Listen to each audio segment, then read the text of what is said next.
From Carolla One Studios in Glendale, California, this is the Adam Carolla Show. Adam's guest today, Randy Rainbow. With Gina Grad on news, Bald Brian on sound effects, Jason Whitlock drops by, and Dave Dameshek is back for good sports. And now, he'd never be sued by a family member to block publication of his book because they wouldn't even know he wrote a book.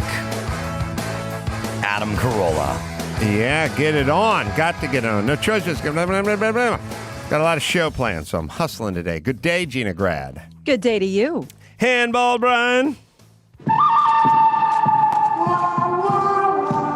Oh, did he die?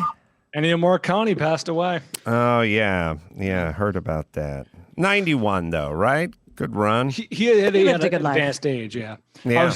I was in the house we were staying at. Christy's parents were watching Spectrum News, which had a crawl. It said Ennio Morricone, comma. And I was like, oh, shit, did Ennio Morricone die? So I'm waiting to find out the punchline, right? The reveal. And it said, composer of such iconic Westerns. And this is a crawl right across the bottom. As the good, the bad, and the ugly, comma. I'm like, here we go. And also such crime dramas as blah, blah, blah. I'm like, fucking A, has died at the age. It takes so long to get to the meat. Well, the thing you want. I heard it was a COVID-related death, but that's just me. No, I didn't hear that. But I figure anyone who dies over 85 would just chalk it up to COVID these days. That's fair. All right. So we're going to get, let's see, Randy Rainbow. So Gina's over the moon. Jason Whitlock's going to join us as well. So he's got a hot take on Colin Kaepernick. So we got a lot of range in today's show. I had a concept, two concepts. One I stumbled upon as I was talking to Dr. Drew, and another one I stumbled upon when I was doing some pontificating, being interviewed earlier today. I find myself having to keep a little notepad or buck slip next to me when I'm either talking to Drew or pontificating, being interviewed, because I stumble into things and I go, ooh, I got to write that down. That's a good one. I could use that one. So I was, as you know, thinking a lot about safety and life and our relationship with danger and how that works, and having conversations with my son about encouraging him to wrestle. And, and I was saying to him, I'd like Nate was talking to him about wrestling, and maybe he's going to wrestle in high school. And I said, I'd like you to wrestle in high school. And do you know why? And he said, because it's healthy, or I'll get in good shape. And I said, no, I want you to deal with fear. There's going to be some fear involved with that. And I want you to start getting used to that. And then I was being interviewed today, and I said, when it comes to transportation and other facets of life, our job is to make each year safer than the year that came before it. And we do a pretty good job at that. Like it's always safer. It's airplane travel went from, 1,000 people died for every million miles airplane traveled to half a person dies every million miles traveled or whatever. And automobiles kind of go in the same direction. It's not, if you look at transportation, it's kind of unique that way, in that when you take a look at murders in New York City, like, they had an all-time high in 1977, but then by 1996 they were way down, and now they're spiking up again. So this thing's kind of moves around, right? Mm-hmm. But transportation, I can't think of I'm trying to think of another, maybe construction is probably this way. Mining is probably one of these fields where OSHA's probably cut down a lot of workplace deaths and injuries. Yeah, there's a lot of businesses that just keep. So the idea with transportation is to take danger and get it to a zero, just to go 1 million people traveled 1 million miles and all of them were fine. And we're pretty good at that. But we, I think, have taken that same model and grafted it onto our kids, which is, helmets everywhere and no peanuts in the house and, hate-free zones at the school and safe rooms and safety this, and nobody goes out at night and nobody tests their limits. Boys don't wrestle. Somebody could skin a knee. People don't sort of scrap or push each other to see where their limits are, to see how much pressure to apply, roughhousing. You know, my son can't play pickup football at his school. They have to do, fucking interpretive dance or Bikram yoga or something like that. But either way.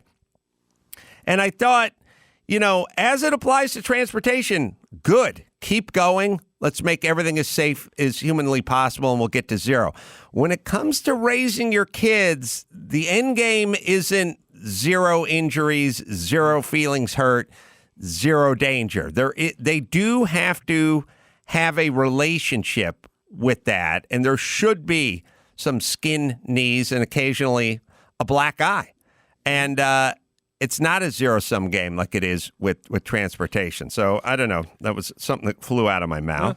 It's the law of diminishing returns. You keep going, and you, ironically, do more harm than good. Yeah, at a certain point. Look. You're trying to do your best to keep your kids safe or whatever, or you keep them away from peanuts. I don't know, whatever your example is. But you end up doing more harm than good, sadly. Well, all the scrubbing and all the sanitizing has now led to kids with lots of allergies and skin conditions and things of that nature. I mean, Drew just sent me another article from the Atlantic this time that's basically, it's like, hey man, all the rubbing and scrubbing, does not help your skin. There's more, psoriasis, there's more skin related stuff because we're basically in there screwing with our flora and fauna. Like the skin was made to sort of, it's funny, like we conceptualize nature as something that kind of takes care of itself. There's the seasons and, just the whole thing. What you die, then you return to the earth, then you become a mulch, and then life springs from that. There's a kind of a cycle, a nature cycle. But when it comes to our own sort of cycle, we get involved heavily. We get right up in there and start scrubbing and doing and cleansing and sterilizing when we need a little more nature and cycle. But anyway, it's an interesting article, and it's about, I hope everyone's buckled up, showering too much. Everybody's showering too much. Everyone's scrubbing too much. And you can just read the top part. When Whitlock comes on, you can tell me, Chris. Go ahead, sorry. James Hamblin, MD, is a writer at The Atlantic, a lecturer at Yale School of Public Health. Here's the article, You're Showering Too Much. Sandy Skotnicki's in Toronto, she studied microbiology, and she said that a whole bunch of dudes would come into her office. They wash their body twice a day, and then she gets them to just wash their bits and says they're doing fine. Bits are underarms, groin, and feet. So we're in the shower, you don't need to wash your forearms. Even water alone, especially hot water, slowly strips away the oils in the outer layers of the skin that help preserve moisture. And the drier and more porous someone's skin, the more susceptible it is to irritants and allergens. Yeah, so everyone used to scream at me, gross, but getting in and doing all the rubbing and scrubbing, not going to be a good thing. It's nice. Drew sends me articles that make me right.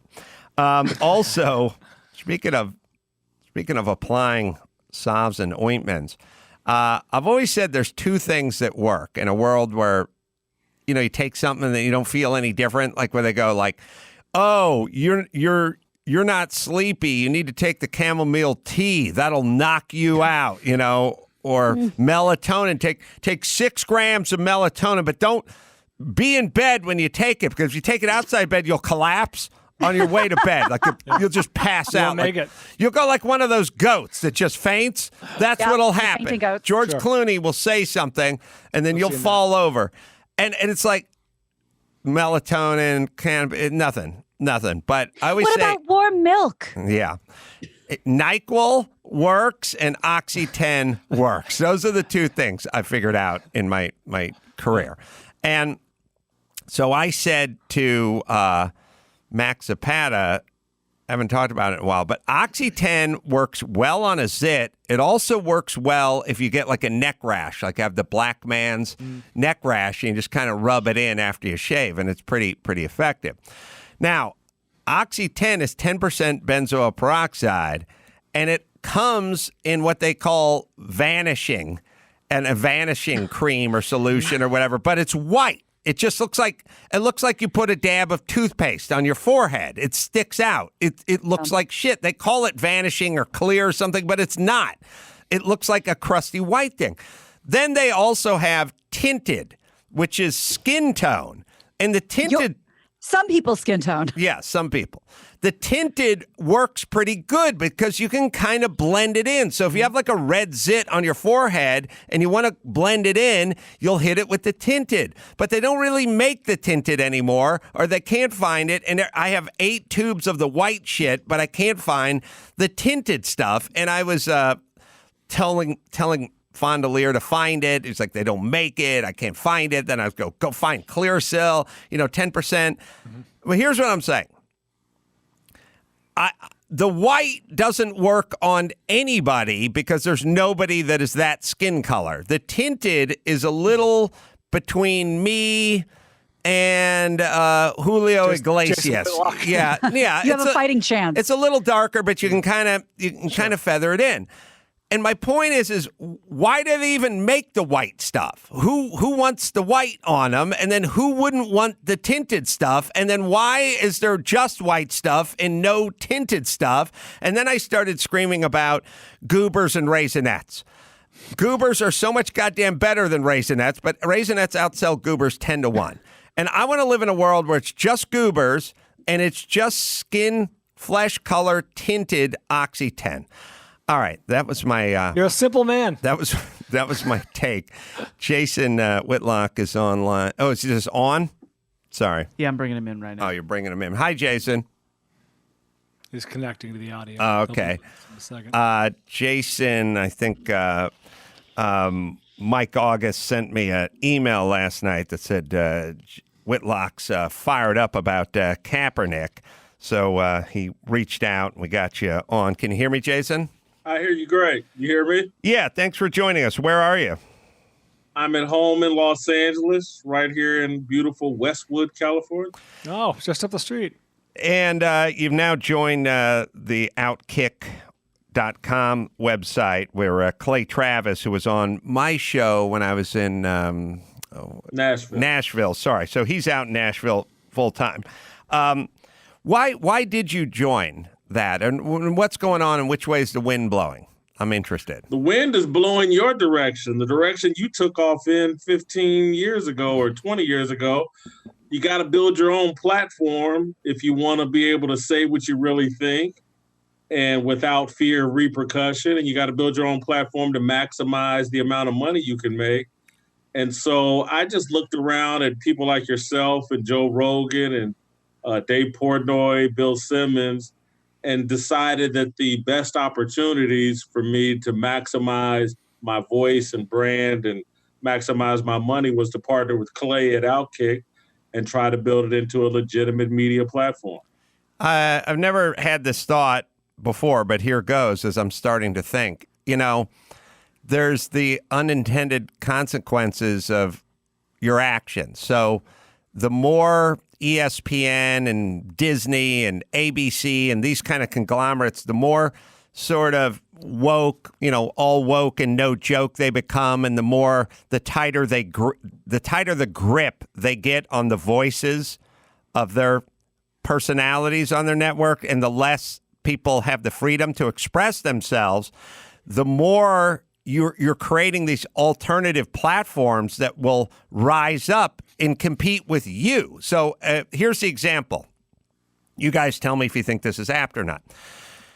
When 2 Live Crew comes out with a record with a bunch of dirty words on it, that might sell 100,000 units. But what happens is a bunch of politicians try to outlaw it or blackball it or silence it. Next thing you know, it sells 10 million units because of what you people tried to do. So you people went, I don't like your voice. I don't like what you're saying, or I disagree with this, and I'd like to silence you.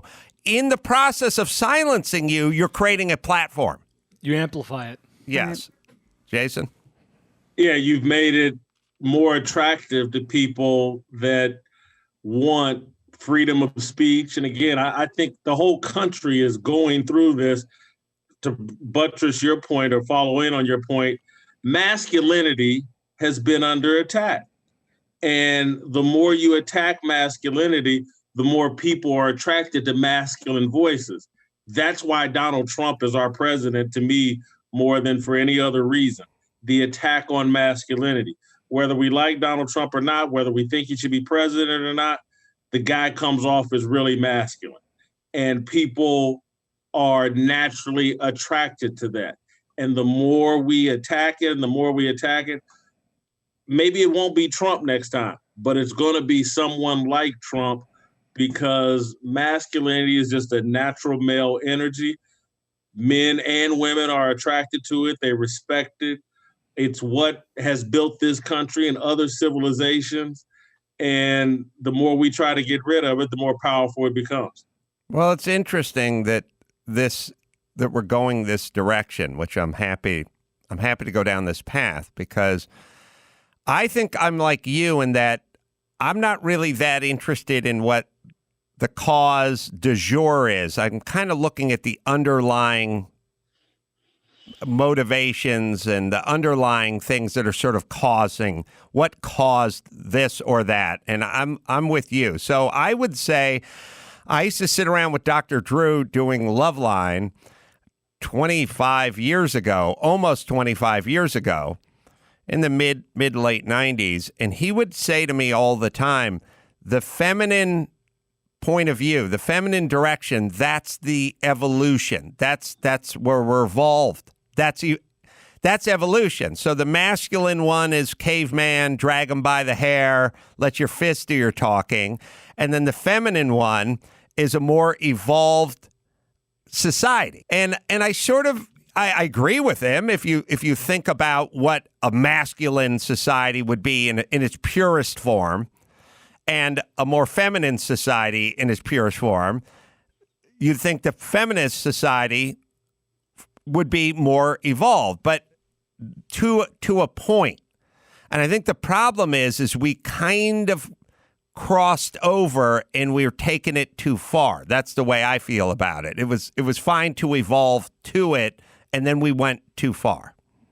Yeah, I think we've gone way too far, because we've gone to the point where we're having legitimate discussions about whether man is necessary for the development of children. Oh, a single parent home is just as effective as a two-parent home. No, it's not. A man-woman bond and the development of that child that they created is the natural order of things. And I'm just sorry, there's nothing that's ever going to beat the two creators of a child partnering to develop that child. You got the whole Black Lives Matter movement. It's on their website as part of their mission statement. They want to disrupt the traditional family structure. They talk about the family structure without mentioning the father. That's inappropriate. There have been, if you can show me anywhere in history where societies have been built without, successful civilized societies that have been built without the traditional family structure, I'll raise my hand and participate.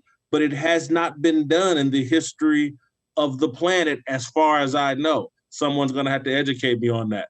And then I just think, for me, and this is again one of the reasons why I chose independence, because I can say what I really think.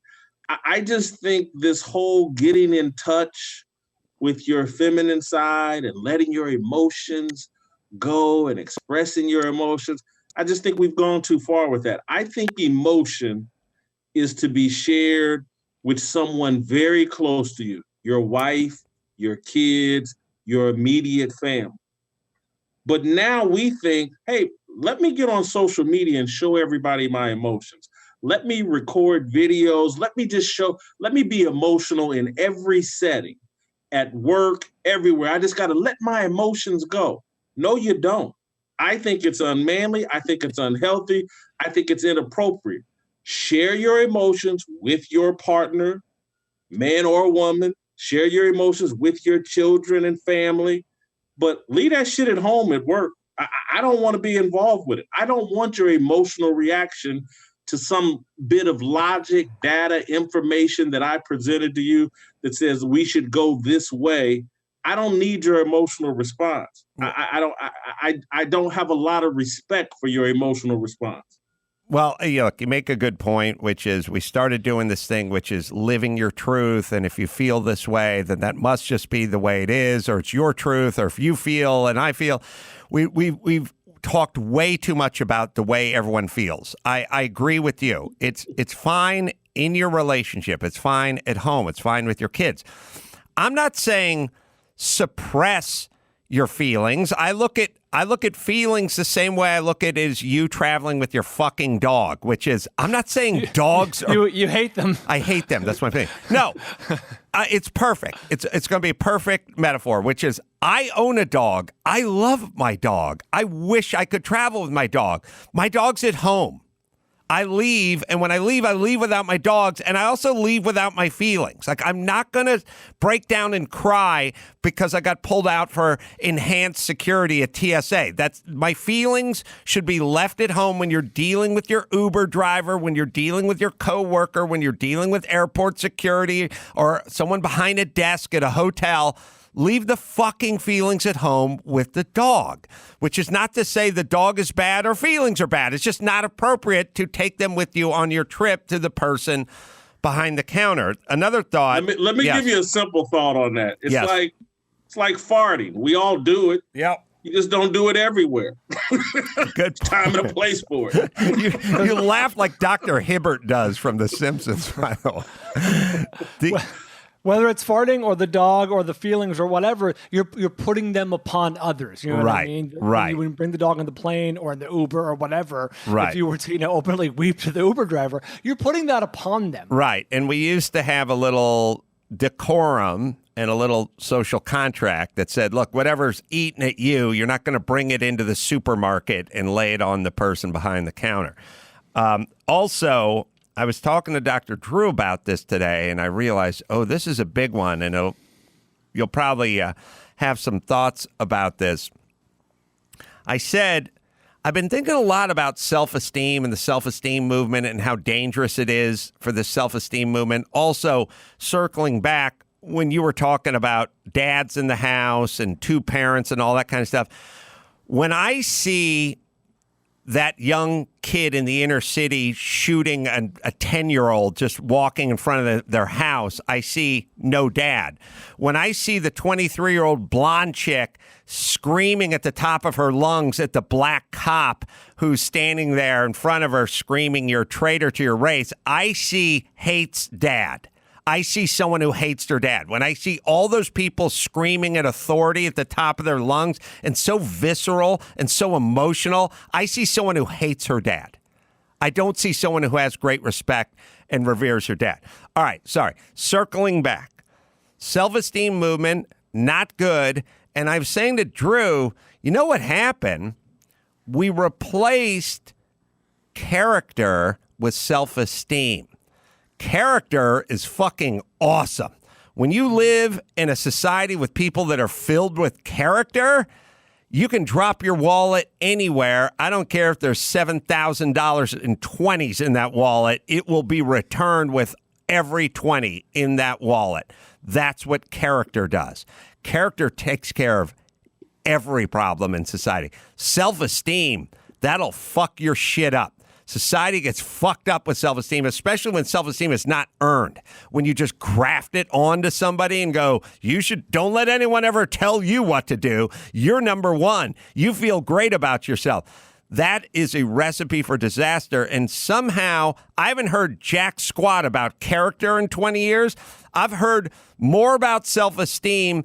You know how Raisinets outsells Goobers 10-1, even though Goobers is much better than Raisinets? That's what's going on with self-esteem and character. Go, Whitlock. I think you've made a point that I just attacked today in a column about values. And that people aren't identifying what their values are, and they've replaced it with color. It's like everything is about identity and color rather than values. I have a set of values based off my Christian upbringing that drive my worldview. It's a set of values, things that I believe that drive my worldview. If your worldview is driven by your race, anybody can, and others have decided what your values are based on your race, rather than you coming up with your own set of values. And so I agree with you. My values establish my character. My family supported those characteristics that they thought put me in a good lane and a good light. My church reinforced those values and characteristics.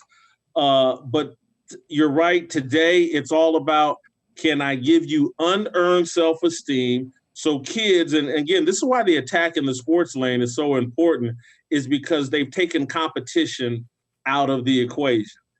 Everybody gets a trophy. We don't keep a scoreboard in Pee Wee games.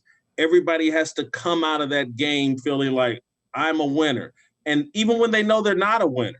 And so that's just like trying to hand out self-esteem. And self-esteem can only be earned. It can only be earned. It has to be won and competed for and driven by you living up to a set of standards, generally speaking, established by your parents. And that's why two parents are most important. And relating this all to the bullshit we got going on in America, I keep telling people the very first police officers any child should know and respect is named mom and dad.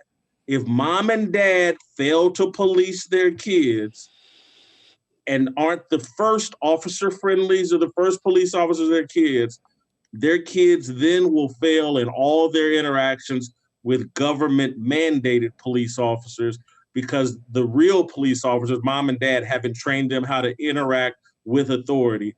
It's all of this stuff is just tied together. The lack of competition, the handing out of self-esteem, the lack of, we don't teach character and values, and to help people prioritize what's driving their worldview. If the color of your skin is driving your worldview, prepare yourself for a lot of disappointment, a lot of unhappiness, and a lot of dumb shit. You need to latch on to something more important than the color of your skin to drive your worldview. Oh, God, you're so right. It's such a recipe for disaster. The article, by the way, Systemic Evolution, and it's out on Outkick.com. I want to play you a clip from your former partner, Marcellus Wiley. I don't know what your relationship is with him now, but it's good. I was surprised. And then tell me, did the movement sort of jump the shark, and are they losing fans, and are more sane voices? I had a conversation with Dr. Drew today. I walk my dog in the morning sometimes. I call Drew, and we just kind of pontificate on where we're heading. And Drew's he's a thoughtful guy. He always kind of turns to me and he goes, where's this going? What's going on? How's this going to end? Should I buy land in Montana? It's like, it's a lot of that. And he said to me at the end of our conversation, he said, the one good thing about some of the voices, some of the really progressive woke voices, he said, they're saying such crazy things now that it actually lets us speak up. When they were saying more moderate things, then it's like, well, disagree with them and you're in trouble. But they're saying things that are so, many of them are saying things that are so insane now that it's making room for people like yourself or Drew or whomever to kind of speak up. And Marcellus Wiley spoke up, and he was talking about Black Lives Matter. And it's the kind of thing I don't think he may have said 6 months ago, but here it is. We'll play it. I wonder where this is going to go in terms of identity politics. We know what identity politics does. It divides and it polarizes. No matter how you want to look at it, that's just the effect of it, no matter how great the intentions are. And we all know the road to hell is paved with good intentions. So it's an interesting play right here. I don't know how many people really look into the mission statement of Black Lives Matter, but I did. And when you look into it, there's a couple things that jump out to me. And I'm a black man who's been black And my life has mattered since 1974. And this organization was founded in 2013. I'm proud of you. But I've been fighting this fight for me and for others a lot longer. Two things. My family structure is so vital and important to me. Not only the one I grew up in, but the one I'm trying to create right now. Being a father and a husband, that's my mission in life right now. How do I reconcile that, what I just told you, with this mission statement that says, quote, we dismantle the patriarchal practice. We disrupt the Western prescribed nuclear family structure requirement. When I know statistics, when I know my reality, forget statistics. I knew this before I even went to Columbia and saw these same statistics that I'm going to read to you right now. That children from single-parent homes versus two-parent homes. The children from the single-parent homes, this is in 1995 I was reading this. 5 times more likely to commit suicide. 6 times more likely to be in poverty. 9 times more likely to drop out of high school. 10 times more likely to abuse chemical substances. 14 times more likely to commit rape. 20 times more likely to end up in prison. And 32 times more likely to run away from home. I knew that. You know why I knew it? Because a lot of my friends didn't have family structures that were nuclear like mine, and they found themselves outside of their dreams and goals and aspirations. So when I see that, or as a mission statement for Black Lives Matter, it makes me scratch my head. When I also see their mission is to eradicate white supremacy. In 2020, white supremacy is the mission. Woo, that's a lot of digging through minutia right there. I am on a show that I'm hosting along with another black guy who is hosting with me, who replaced another black guy. And that's just one example of it. So I understand, I respect your space. I respect what you're protesting for. But will you respect others who don't support that same protest? Yeah, I don't know if that kind of talk was allowed a year ago. I think we had to. Well, to be honest, yeah, it was allowed. We were having discussions like that. Some of us were. I'm really proud to see Marcellus go all the way there because it's one of the main reasons I wanted to work with him on Speak for Yourself. I knew his family background. I knew the kind of family that he was constructing. And I felt like once he apprises himself of all the facts, he'll have no choice but to say the kind of things he just said there. Because if you're out trying to build a family and trying to live the American dream and trying to raise up young kids, if you go apprise yourself of the facts of what is really driving the Black Lives Matter movement, you'll have no choice but to reach these conclusions. Most people only look at the slogan. Who could be against Black Lives Matter? Only a racist, only someone who's a sellout could be against Black Lives Matter. Once you scratch beneath that surface and find out what they're really doing and what they're really about, it's poison for Black people and America. It has driven a racial divide that I just have not seen in my lifetime. I was born in 1967, 1 year before Dr. King was assassinated. My whole life had been an evolution towards more unity, more people coming together across racial divides, until we got to this Black Lives Matter movement and this identity politics and everybody's worldview being driven by the color of their skin. That's why Adam and, I don't know if we got time to go here or if I should, but I argue the tragedy that happened in Minneapolis with George Floyd. It is a tragedy. It's a criminal tragedy for Derek Chauvin, but there's no proof it was driven by race. That was an abuse of power. There's no evidence Derek Chauvin said, I'm going to kill a Black man here, or I'm going to physically abuse a Black man. It was an abuse of power. The way I looked at it is like, oh my God, he probably treats all criminals this way if he thinks he can get away with it, regardless of color. And that's what happens with police. You give someone power and authority, and we know absolute power corrupts, regardless of color, regardless of economic standing, or whatever. You give someone power, they will abuse it. There's just no proof that it was driven by race. But the media immediately attaches that motive to it and wants you to interpret the entire thing through a racial lens.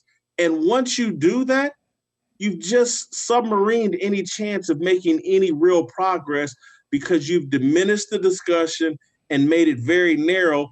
If I were white and thought the police only abuse Black people, I wouldn't be concerned. Because it's like, I guarantee you this, Adam Carolla is not going home tonight going, man, Jason Whitlock's got a weight problem. What can I do about it? No, that's Whitlock's fucking problem. I'm going to let Whitlock handle it. If police abuse is black people's problem, I'm going to let black people handle it. I'm just going to walk away from it. And so it's an abuse of power that affects all of us. There's everybody that's looked deeper than Twitter knows that there's videos and instances of the police doing the exact same thing to George Floyd to white people. I've seen the videos. I've seen a white police officer shoot and assassinate a white guy, I think in Mesa, Arizona.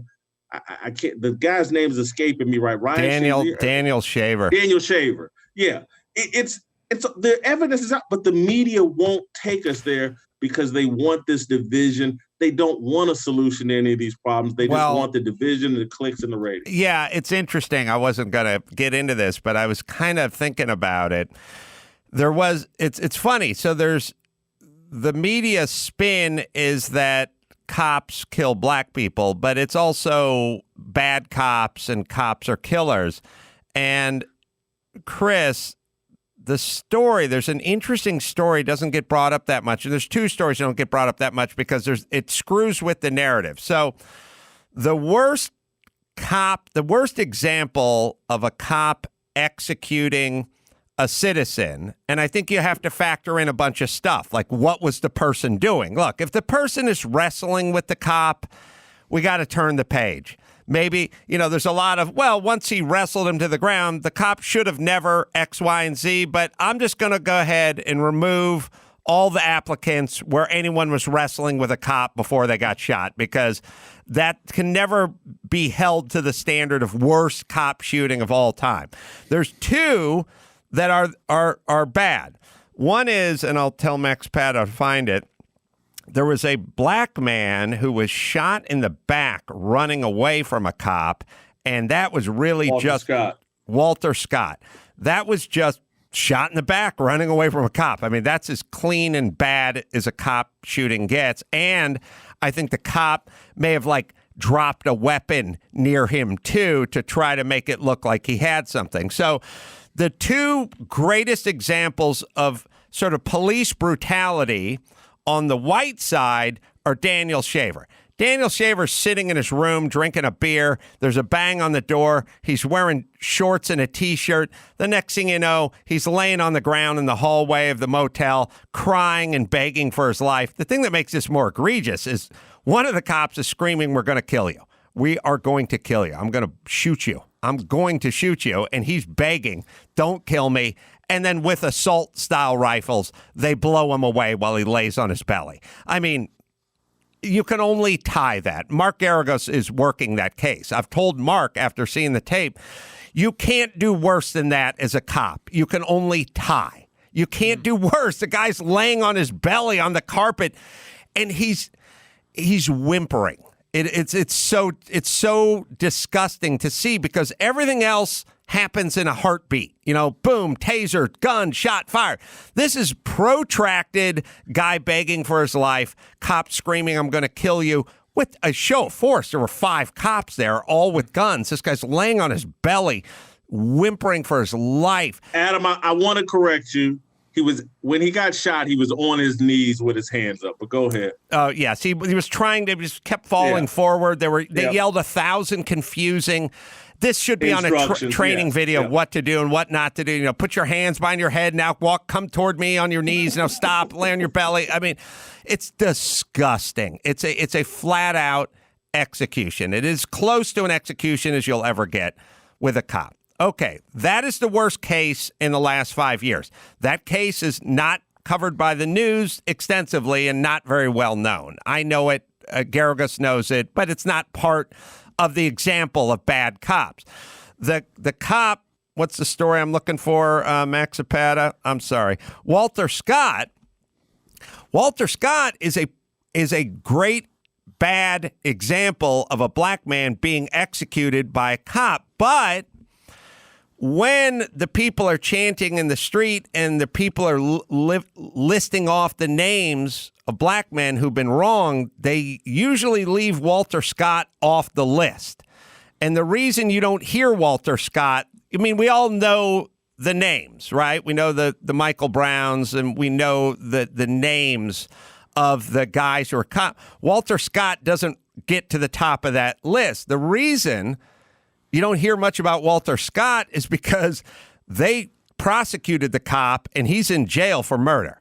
So meaning the cop did execute an innocent black man, but then justice was served, which doesn't fit the narrative. Now, in the case of the Mesa, the white cops, they're on the street. They're retired or working. There was no justice brought for them. So those are two bad cases. They're great examples of horrible cop shootings, but they're bad cases in terms of narrative.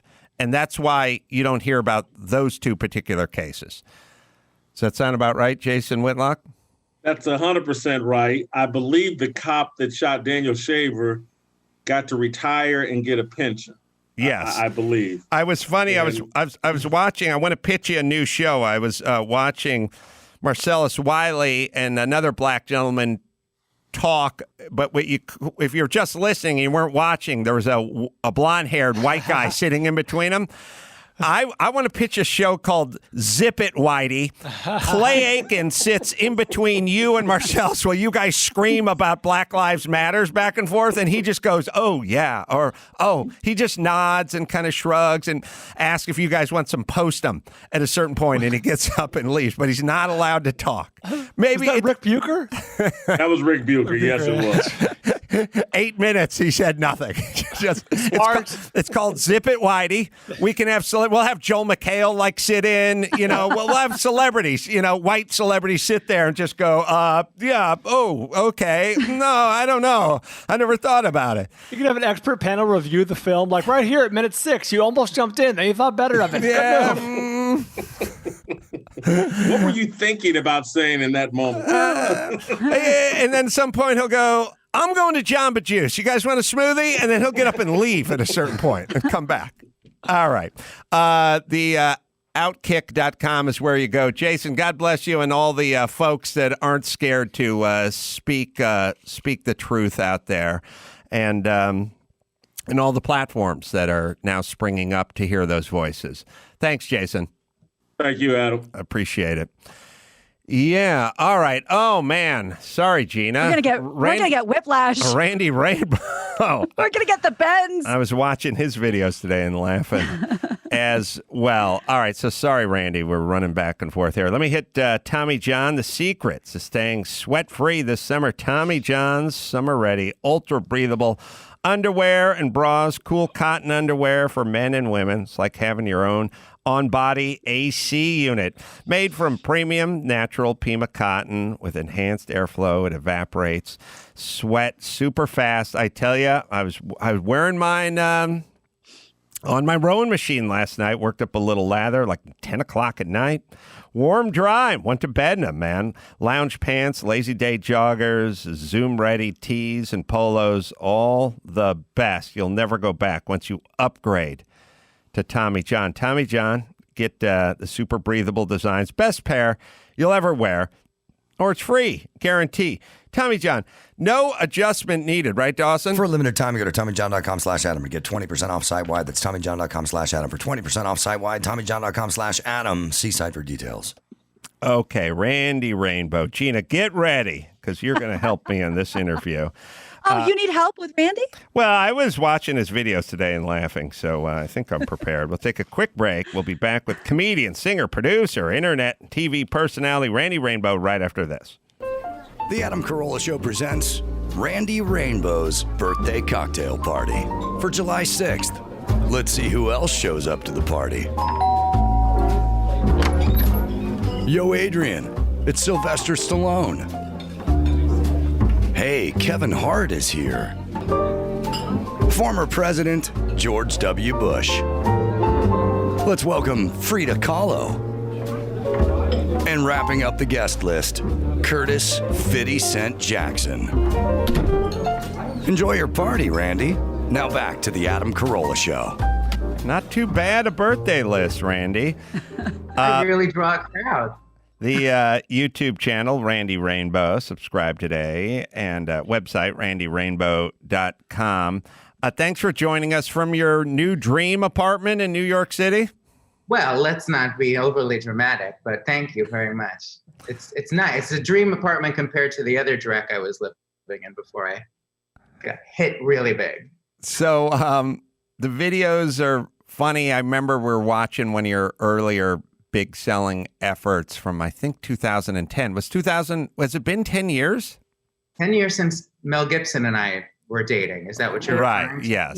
Yeah, we've since broken up. I'd rather not discuss that. But yeah, 10 years. We just hit the anniversary.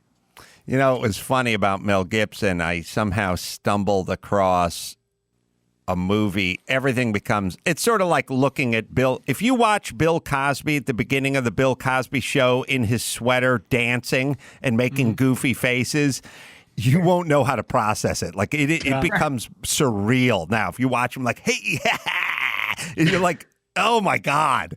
But if you watch the trailer for the Mel Gibson Helen Hunt movie, What Women Want. Oh yeah, I love that movie.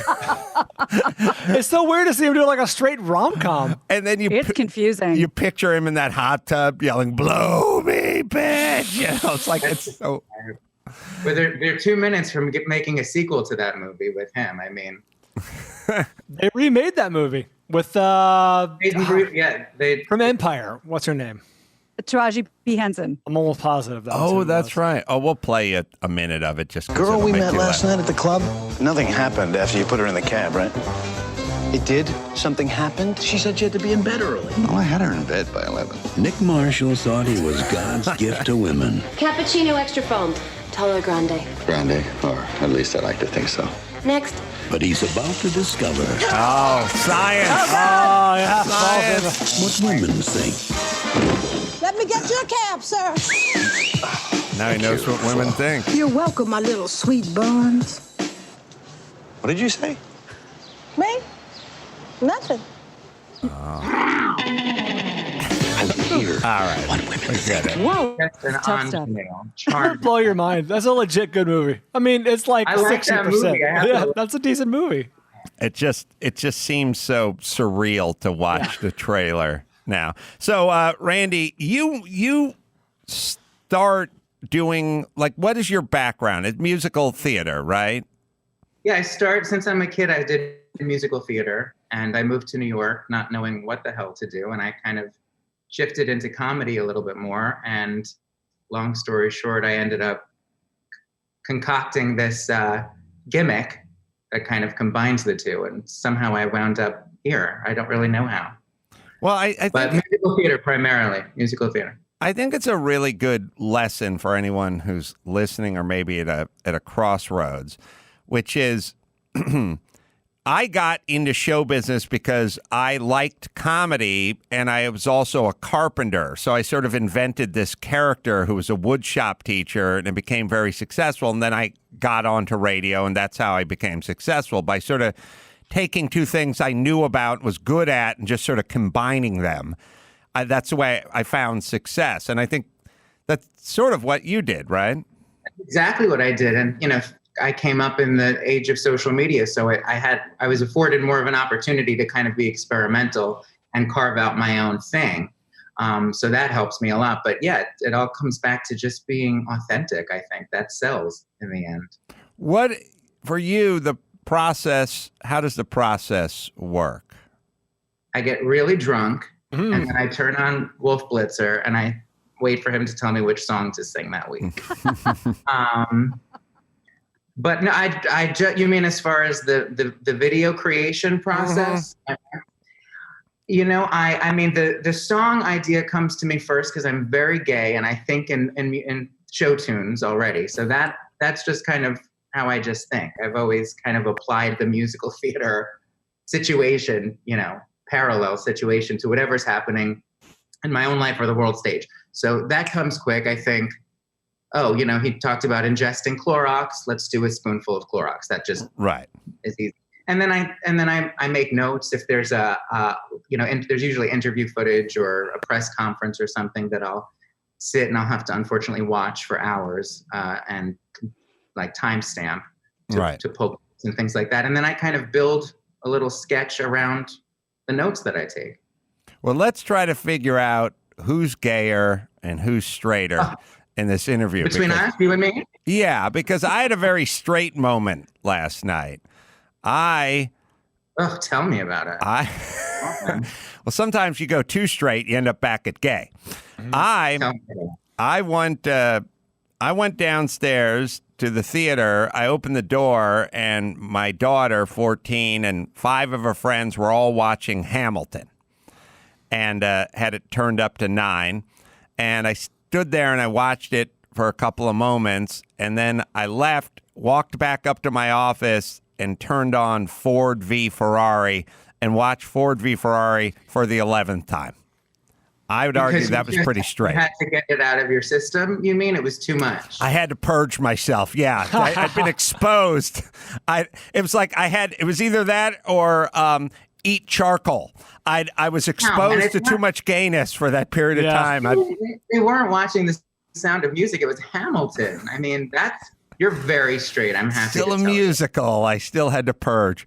So no, Adam, no musical theater. No, I do. I love musical theater. I really do. I saw Miss Saigon when I was in London. I think, as I recall. You're very gay. I love all that stuff. Pretty gay. Well, what good musical theater? They're just great pop songs when you really kind of think about it, right?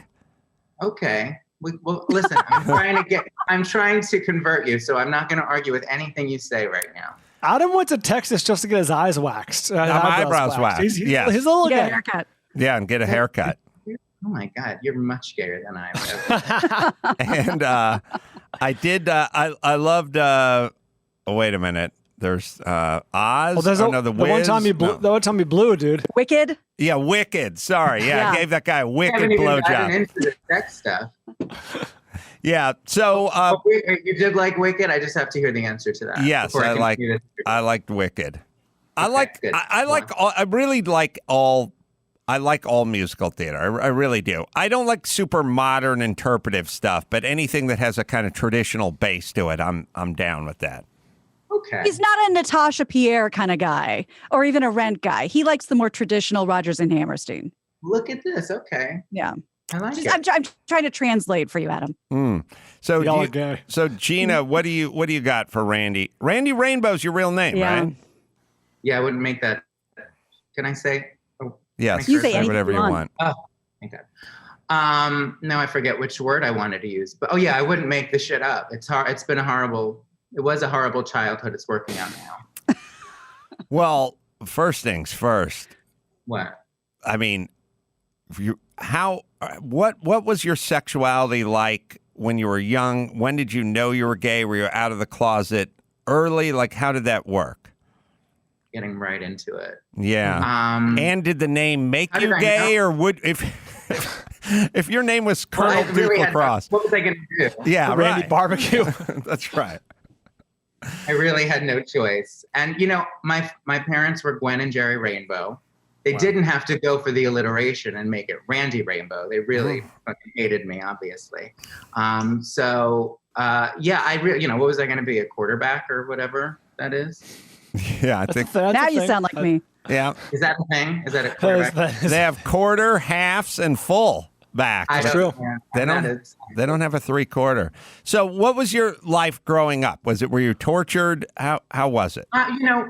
Not horrible. I come from a very liberal Jewish family, and so they were very open to whatever the hell I wanted to do. To answer your question, I knew I was gay when I was probably 8 years old.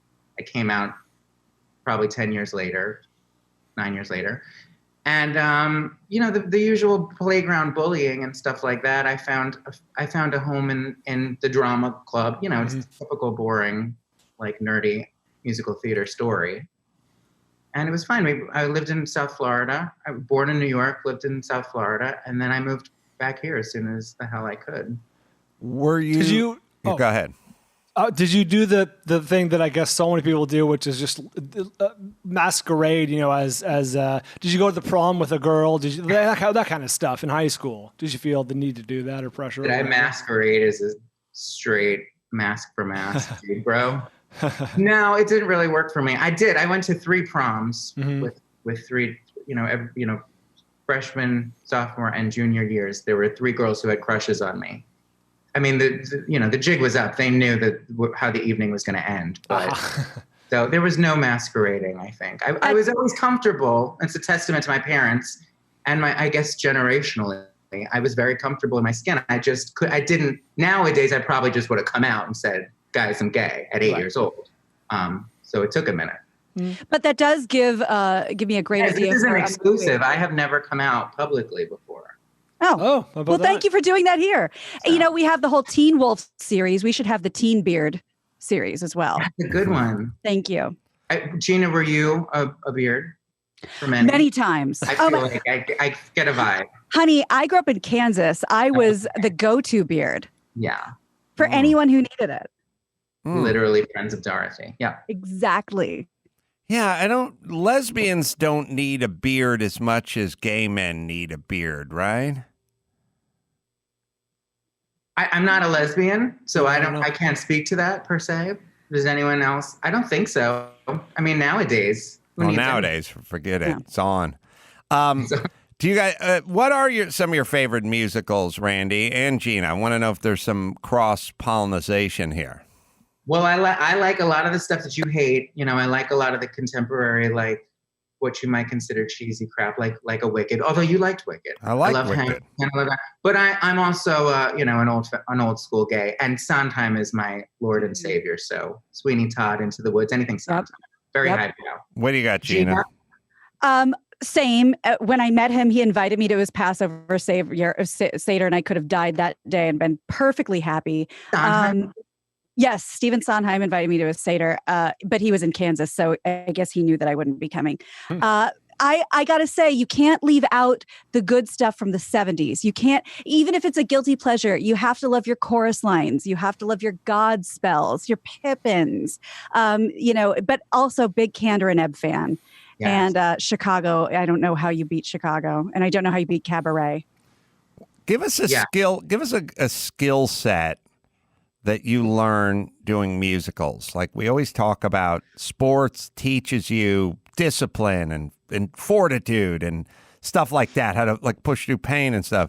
What are things that you learn with that as a background that you use and can sort of apply, even if it's memorization or things like that? Yeah, it's all that. It's interesting because I never really studied technically. Formally, I never really studied. I never went to school for it. I went to musical theater. I majored for 10 minutes and then I dropped out to work on a cruise ship. So I kind of just did it and learned by experience. So I don't have any like technical training, but that's what brought me out of my show. For some reason, there's something about standing on a stage and delivering that kind of truth that I think is baked into musicals and theater that really opens you up. So that helped me immensely just in my life. Yeah, if I can just give one or two technical examples, because I did suffer through the whole school. In the work that I know helps you, it certainly helps me in podcast and radio, projecting. Everyone thinks they know what a diaphragm is until they go to acting school. Speaking from your diaphragm is what we're talking about. That's a big deal, not hurting your voice because you're talking so much. And also, you talk a lot, Adam, about teamwork and the team spirit of being an athlete. That is 100% the same thing when you're in a giant cast. If somebody goes up on a line, you will never let that person fall. You will jump in with the next line. You will go on to the next thing. You will help get them there. And being a co-host in radio and that sort of thing, that was an amazing training ground to never let your partner fall. Wow. Good answer, That's Gina. Good. That was going to be my answer. Randy, can I ask this? You're having amazing success and popularity, but is there an eye toward having a hit song that's a pop song or a more, you got a little, if Weird Al was gay, you got a little gay Al, in you. Right. And what I'm saying is like this stuff. It's fun. It's funny, but it's got a novelty aspect to it. Is there a part of you that is working? But you have a really good voice. It's clear that your voice is very good. So, is there? I would like to write a legitimate pop song. Yeah, absolutely. I mean, the whole reason I started this, to be frank, was to just kind of, as an audition, to put myself out there and show my skill sets to people. And then I started writing and becoming kind of, vocal and opinionated, and that worked. So it kind of led me in that direction. But yeah, I try as much as I can, and I look forward to kind of shedding that novelty aspect. I would love to do kind of more and I'm working on stuff like that. I'm in developmental stages of lots of different things, and we were working on a Broadway possible thing before COVID hit. So yes, absolutely. And quick question before Gina, when you were doing the cruise ships, were you doing musical cabaret kind of stuff, or were you doing were you covering hits? Gina? You. Me? Yes, you. Sorry. For Gina. Sorry. This is a very confusing show. No, I wasn't listening because I thought it was for Gina. Was I covering songs? Was it musical theater? I was mostly hosting bingo by day and horse racing by the pool. And then I would get to sing like standards in the Mermaid Lounge by night. It was a dream. Go ahead, Gina. Sorry. So I saw you at the Wiltern earlier this year when we were all still allowed to convene together and celebrate. And it was I was just having it was a tough week, and it was a bad day, and I was losing my mind, and my fiance went to the other room for a half hour, and I thought he's just like, I'm done with her. I can't take anymore. Turns out he was buying tickets to your show last minute, just seeing if they were available. Says, dry your eyes, get dressed. I have a surprise for you. So I didn't know. Him. I do too. Yeah. Very much not anymore. So we get in the car. I don't know where we're going. I'm huffing, I'm puffing. I'm very theatrical as well. So the whole thing was, I don't know if I'm going to like this. So where are we going? I saw your name on the marquee, and I fucking freaked. I couldn't believe that he had the cis male fortitude to know that that's what I would want, and he loves you. I'm so turned on right now. You should be. So we saw the show. It was phenomenal. There we are. Everybody's in their pink glasses, and it was a great show. I know you were really sick too, and you killed. That's so nice. It was a horrible nightmare for me, but I'm glad you enjoyed yourself. I can't imagine. I mean, he was really sick. Like you said, you couldn't even hear. It might have been the Rona. I don't freaking know. I was at this point. Kidding. It was bad. Yeah. Really You should get an antibody test. But I noticed, I don't know if this is normal for your demographic when you travel, but Wilshire Boulevard, Los Angeles, it was kind of a mixed crowd, but a lot of like really excited middle-aged people. And I was like, no way, you don't know who Randy Rainbow is. I thought, you guys don't get it. It's going to be more, a younger crowd. It wasn't. It was a pretty mixed crowd. And I was surprised that your reach went as far as it did. Do you get that vibe, or is there a demographic that surprises you? Well, not anymore, because I've been touring for 2 years now. So, but at first I was very surprised, because they range from kids who are 8 and 9 to senior citizens. There's lots of middle-aged straight people. I was very surprised by that, but I guess it's a testament to, I don't know, how unifying whatever the hell I'm doing can be. I love that. I do love that. Yeah. I love, maybe it's on theme for today's show, but I love that this YouTube and the internet and podcasting has just opened up this.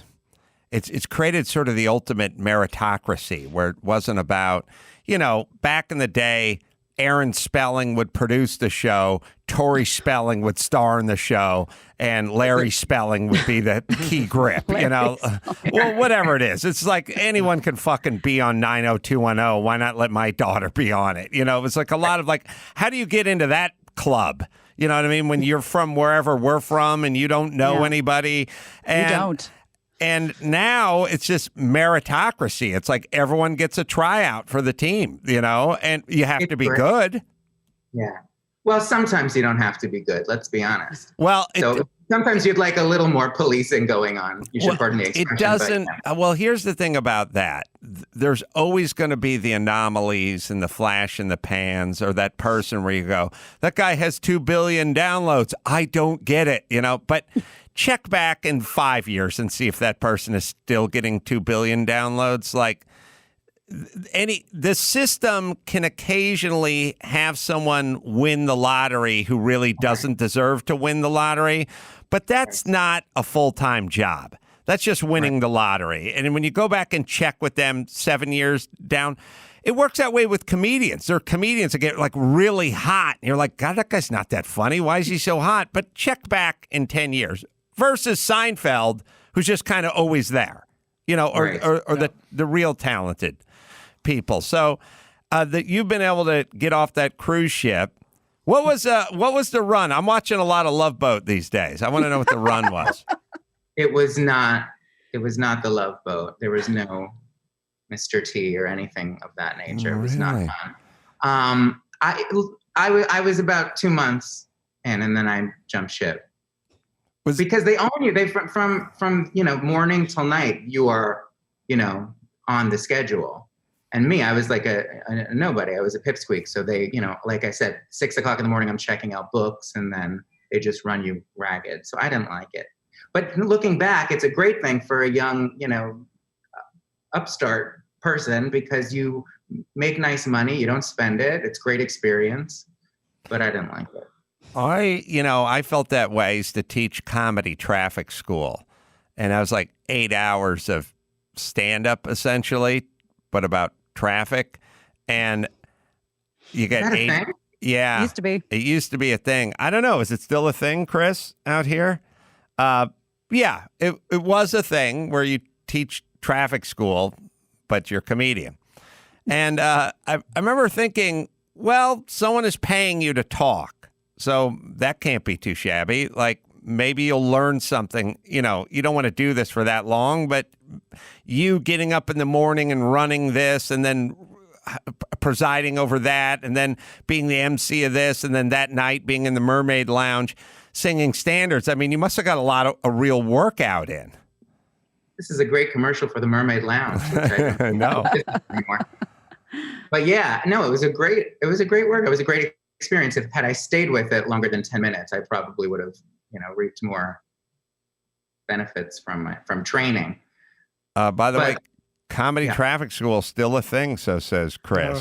Is lettuce amuse you? Where I used to teach, that doesn't exist anymore. No, they do some at the Improv, and there's one that's called Lettuce Make It Easy. So maybe like the food lettuce, but I don't think so. My lettuce amuse you was spelled like lettuce, like the vegetable. So lettuce make it easy must maybe somebody from my school started their own business and took the lettuce. Yeah, the super TM. confusing lettuce name. Lettuce make it easy. The non sequitur lettuce. Even when I worked there, I was like, but what does lettuce have to do with automobiles or traffic or anything? Why am I? What does it? I still don't get it. I don't get it. We'll never know. We'll never know. Randy, I'm going to give you a big fat plug, and then we'll bid you adieu. You can go to the YouTube channel, Randy Rainbow, spelled just how it sounds, and you can subscribe today. And you can go to the website, randyrainbow.com, and shoot him a tweet at Randy Rainbow as well. And by the way, just credited by People Magazine as number 77, I should say, of the 100 Reasons to Love America. You didn't have to give the number, Adam. You could have just sorry, said. You could have punched it up a little bit, Yeah, in the top 7/8 or the bottom of 7/8. Either way, made the list of 100 Reasons to Love America, People Magazine. So when you get out to the Will Turn next, God knows whenever that is, and you're out in the LA area, come by in person and pay us a visit. I look forward to it, and I when I do my show, I hope you'll come, Adam. because that's unacceptable. Where were you? You're right. I would love to make a cameo, and I feel like we share the exact same demographic. All right. Thanks, Randy. Appreciate it. Thank you, guys. It was a pleasure. Bye, Randy. Thank Bye, you. Gina. Bye, Dennis. Thanks. All right, stamps.com. We should avoid crowds these days, especially the post office. Come on now. We've used stamps.com for over 10 years, sent out merch and books and paperwork and everything in between, whether you're a small business sending invoices, an online seller shipping products, or just working from home. You need to mail stuff. Stamps.com lets you buy and print official U.S. postage 24/7. Do it at home. 5 cents off of every first-class stamp and up to 40% off of shipping rates, and now up to 62% off discounts on UPS services. Special offer, 4-week trial, plus postage and the digital scale. No long-term commitment. Just go to stamps.com, click on the microphone, top of the homepage, type in Adam. These guys are great sponsors, great friends of the show. We use them here, and since you're doing everything from home now, might as well print U.S. postage from home as well. At stamps.com, enter Adam. All right, we'll take a quick break. We'll come back. We'll do the news right after this. Give me the news with Grad. News with Gina Grad. Breaking viral, all those crazy Trump tweets. Give me news with Gina Grad. Trouble in the Middle East. Celebrity drunk meltdowns. Need news with Gina Grad. The news with Gina Grad. Well, let's jump right into Karen Corner since we have a couple of Karen updates already. So Amy Cooper, she was the woman in Central Park that called 911 and claimed that an African-American man was threatening her. And he was a bird watcher and asked her to put her dog on a leash, which in the brambles in Central Park, your dog does need to be on a leash. So she responded by calling 911 and saying she was being attacked or being threatened.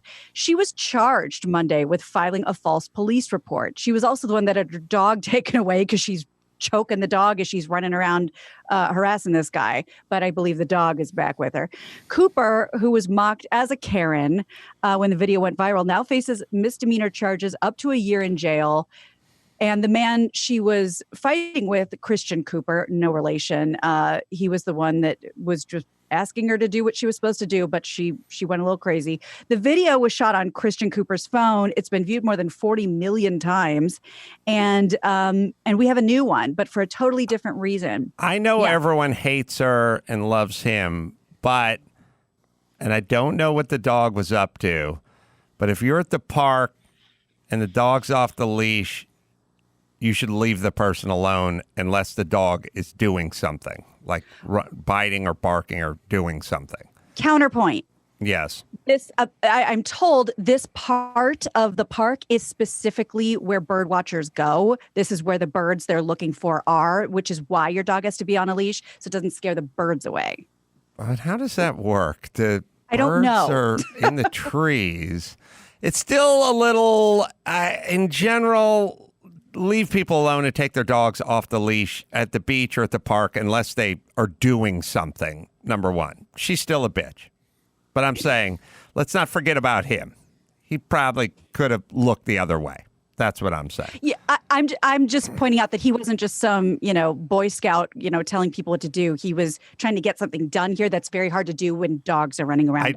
We know this? Do we know he couldn't accomplish his mission with the dog? I don't know if the dog was running around. I don't know what the dog was doing. That's what I'm trying to kind of figure out. But either way, look, if the dog was like running and flushing the dogs out the birds or whatever, by all means, if the dog was behaving itself and off the leash, then keep walking. That's what I'm saying. Well, we could ask the dog, but it was in the middle of being choked to Yes. death during the incident.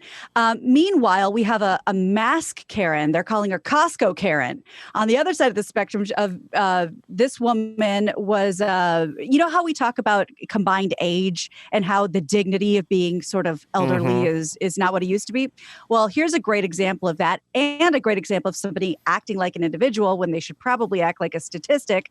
She's gone viral for refusing to wear a mask that, by the way, was dangling from her ear inside a Costco in Hillsboro, Oregon. The shopper argued with an employee over policy. She asked to speak to the manager and then sat right down in the middle of the warehouse. And they tried to get her up. Here's a clip so you can see for yourself. You need to do that. That's our policy. I'm sorry. Can I help you guys? I understand. We're going to walk outside. No, I'm going to have him come out. She's trying to escort her out. Have him come out and see you. But she sits down right now in protest while all the carts are trying to get around her. Let's not underestimate pharmaceuticals, right? I mean, people may be on some sort of cocktail of like antidepressants and Sudafed or something. Like people may be altered. I think a lot of these Karens may be on something. Like very possible. Like there's you know, if you've went through and did a toxicology thing, would you find something in some of these people's systems? Because I would imagine so. Feels like there's some mother's little helpers or something is going on. Like I think there's Ativan or something. These people are on something. It seems very bizarre behavior.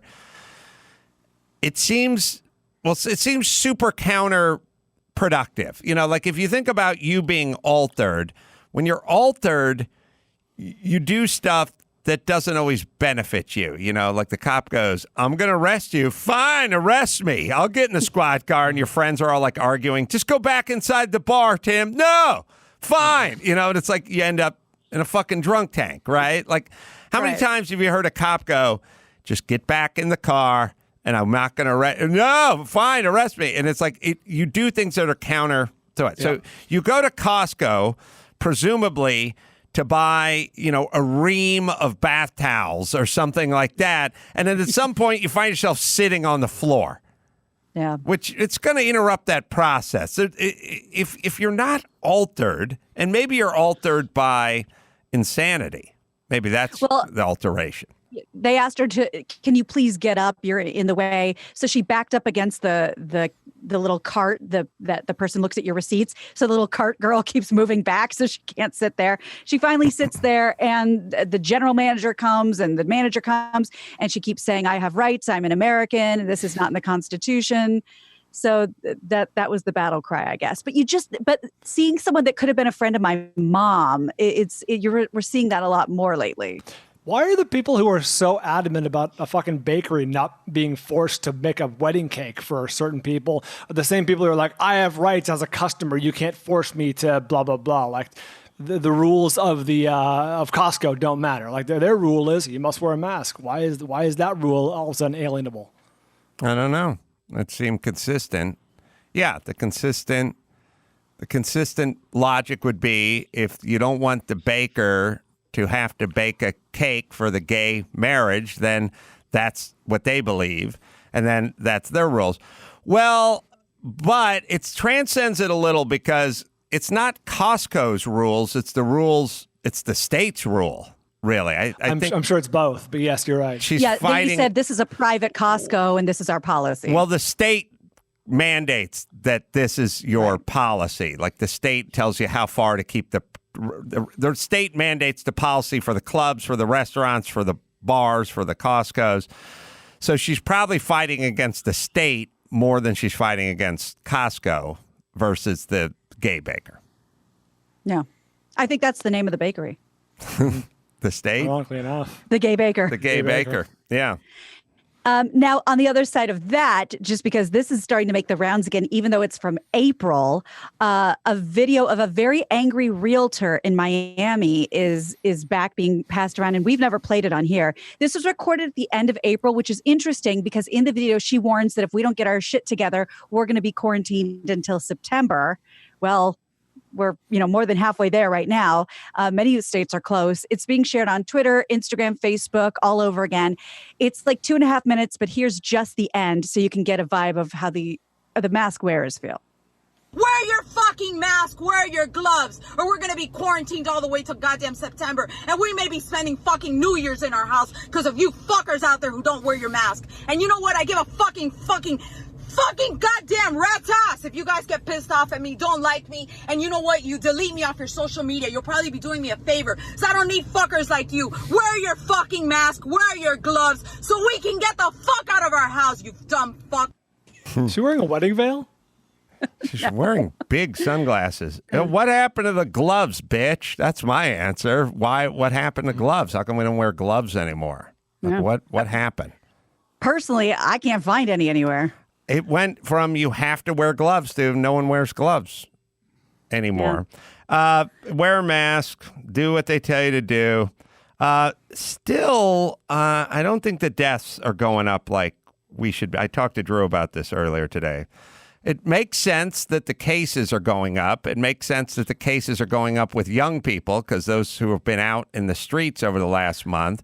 But the young people seem to be stronger and more resilient. And they also, we never really factor this in, which is we talk about a cure, a vaccination, or we talking about the disease going away. But when you talk to guys like Dr. Drew, he goes, we've gotten much better at treating this. We've figured out a lot of things over the last few years. We've figured out steroids. We figured out protocols. They know a lot more than they knew. They were basically, someone came in suffering from this into a hospital 4 months ago. It was kind of a crapshoot. They were kind of experimenting, put them on a ventilator, feed them this, give them hydrochloroquine and zinc, whatever. They didn't know. Drew said they've gotten a lot better at figuring out how to treat it and what to do when they come into the hospital. So give the medical community some credit for figuring a lot of this out in place quickly, but in place of a cure or in place of a vaccination. The protocols are a lot better, as you suspect it would be. Why wouldn't it be? They're physicians. They're medical experts, and they've figured a lot out in the past 4 or 5 months. Yeah, we talked to the doctor that calls in, used to call in every night, and now twice a week, Dr. Ray Kasheri. And he said they're seeing a lot of success with hydroxychloroquine now. And I said, hydroxychloroquine, the death sentence, the one that wasn't helping? And, we talked about how that was given as a last resort. But if you're already at death's door and you're given a little bit of hydroxychloroquine, it probably won't make a difference. But when you give it early, possibly prophylactically, they're seeing you don't want to wait till the last minute. Now, like you said, we know a lot more than we did. And I was meaning to tell you, just the math might feel a little fuzzy, but the idea was interesting. You know how we talked for a while about we had the protests, it's been a week, it's been 2 weeks, where are the spikes? And we didn't see any. That's something we also talked about, which was, it was interesting because what very well could have happened, and I don't have the numbers in front of me, but we talked about how everyone, a lot of people did get it. They didn't have symptoms because they're young and healthy and marching through the streets and yelling and screaming and energetic.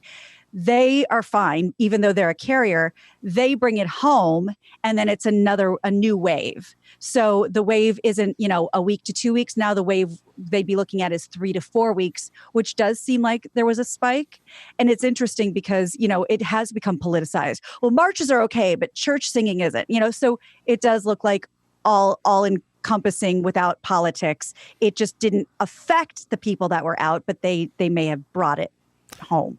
I agree, but then there's also a much higher rate of young people getting it or positive with it. So you would assume those are the marchers and or their roommates, Right. So I think there's one thing that hasn't really changed. And I think if you step back and you look at this whole thing 10 years from now and you just kind of study it from afar, if you just kind of look at it like you're a ranger up on a mountain with some binoculars looking down on the movement of the troops, I think if you're young-ish and healthy, this isn't devastating to you at all. But if you're old and you're compromised, and especially if you're really compromised, I mean, if you are in a nursing home, you're doomed.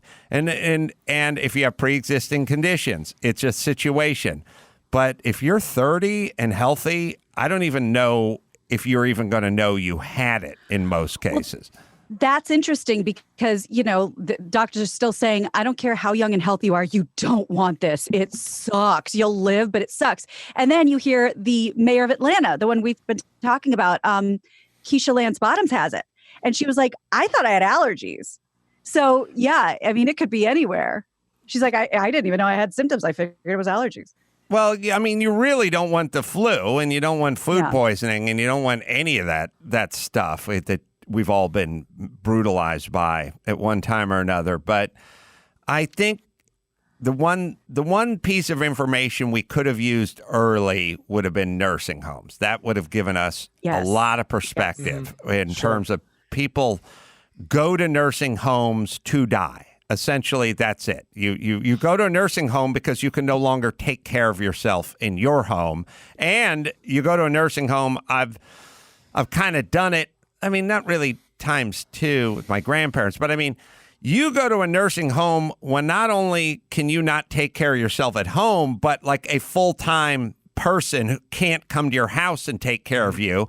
As I said to Dr. Drew has stated to me, when it's a two-person job to get you out of bed and into a bathtub, that's when you go to a nursing home. When you're literally being carried around like Ariana Grande, you got to watch TMZ, people. The point is she gets carried a lot. But the point is like you're being carried around a lot. Now it's time to be dropped off in a nursing home. And when you think about that, the person in that condition passing away versus young and, full of life, that's a completely different portrait of what's going on. So, and I'm waiting to see if there's any underlying conditions that come out about Nick Cordero, because he's the big name right now. You might not be familiar, big Broadway star. I watch TMZ. Oh, okay. He has, first off, all wives should follow Nick Cordero's wife. That woman is beautiful. Klutz. That woman has moxie. That woman cares about her man. She's very earnest. She's very sincere. A lot of floozies would have flown the coop and hooked up with the next tall drink of water that was coming down the pike. Not her. She stood by her man. He had his legs amputated. Yeah. One leg, yeah. One leg was amputated. Because of COVID? Complications from COVID. Oh, wow. He got COVID. He was the toast of Broadway. I had all his records, and he also has a series of scarves that he sells online that I have a few of as well. I didn't realize that. Oh, well, interesting. So he was sick. He was in the hospital. They put him in a coma or something. I mean, he was really like touch and go for long periods of time. Yeah. She was inspirational by his side. And I think a couple of weeks ago he went home, or a week ago he went home, or something like that. And that's something that's been coming out too, just because we have, like you said, like a month more information than we had last month. So now that we're following people with COVID, a lot of people seem to be going through this roller coaster of getting worse, getting better, getting worse, getting better, getting worse, getting better, dying. Or getting worse, really getting bad. It's just, we just don't know enough yet. It's just crazy. Well, I think the moral of the story is if you're young and you don't have pre-existing conditions, it's not going to affect you like it would affect people with pre-existing conditions or older. But there's always the outlier like Nick Cordero that it does very much affect, which is tragic, but you still can't build your life around how this affected that person so horribly when statistically it doesn't do that to others. And I don't know what the Nick Cordero thing was. He was a Broadway star. He got it. It affected him horribly. And I don't know anything else about that. And then he got it pretty early. So the question would be like, what if he got it now and he's able to get the zithromycin and the zinc and the hydrochloroquine and all the protocols they had? Like, what if he got it tomorrow? I'll bet you it would have been a completely. He probably went to the hospital and they put him on a ventilator. Like they didn't know what to do with him. He got it early. He was 95 days in the hospital, right leg amputated, 41 years of age. I don't know that he had any pre-existing anything. Yeah, I'm not nothing comes up. Yeah, nothing comes up for anything pre-existing. When did he? But 95 days in the hospital. I mean, he got this thing early. Diagnosed in March. Diagnosed in March. I'll bet you if he got it tomorrow, he would have had a much better outcome. Either way, his wife was by his side the entire time. She's a hero. I watched her on MTV. I mean, TMZ, and then later on Extra as well with Billy Bush. All right, let me hit Geico. Yes, I spread it around a little. Geico, everyone, right now, Geico is offering an extra 15% credit on car, motorcycle, and RV policies. That's 50% off the top. And by the way, on top of the money you already save with Geico. So what are you waiting for? Go to geico.com, learn more about it. Never been a better time to switch over to Geico, save a bunch of money, and if you do it by October 7th, you can get in on the extra 15% at geico.com. What else you got, Gina Graham? So we have a brand spanking new apology from a celebrity. Cool. So I did not know why she was trending when I looked at this last night, but now I do. Halle Berry has issued an apology after facing a little bit of online backlash over an acting role. This is according to Fox News. She sparked fury, they say, on Friday when she announced during an Instagram live video that she was considering playing a trans character. Then she posted a few days later this response. Over the weekend, I had the opportunity to discuss my consideration of an upcoming role as a transgender man, and I'd like to apologize for those remarks. As a cisgender woman, I now understand that I should not have considered this role and that the transgender community should undeniably have the opportunity to tell their own story. It's called acting. What does that say about Felicity Huffman? Transamerica, that movie was a triumph. Well, do either of you remember that movie? Yes. Of course. Trans. Yeah. No, I have it on Gay Ray. It's like Blu-ray. Blue gay. Blue gay. So, yeah, it's called acting. Look, slippery slope. It's the same thing with Jimmy Fallon and Chris Rock. It's like he is playing this person. This is not a general sort of portrayal of a black person or a general portrayal of, you're playing a character, number one. Number two, how are you going to do this character? You need to play a male at some point and a female at another point. Whoever it is that's going to play that character is going to walk into the role as either a male or female.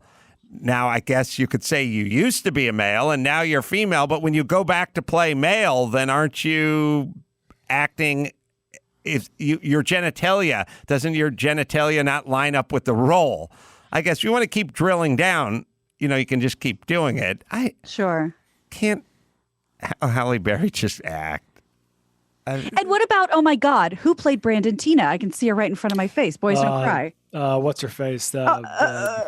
What's happening to us? From the boxing movie. From everything. That's her fault. She hadn't done it. She hasn't done enough lately to keep her at the tip of our tongue. I'm blanking out too, but yeah, it's from this is Irish Clint Eastwood boxing movie. Yeah, $1 Million Baby. Right. Hilary Swank? Hilary Swank. That's right. I was about to say Hilary Swank. That was embarrassing. But yeah, it's like these roles were considered, heroic and triumphant and did tell the stories of people that we would have never heard of. And now are they villains? I don't know. Well, here's what it boils down to. There are people out here. Here's what I'm saying.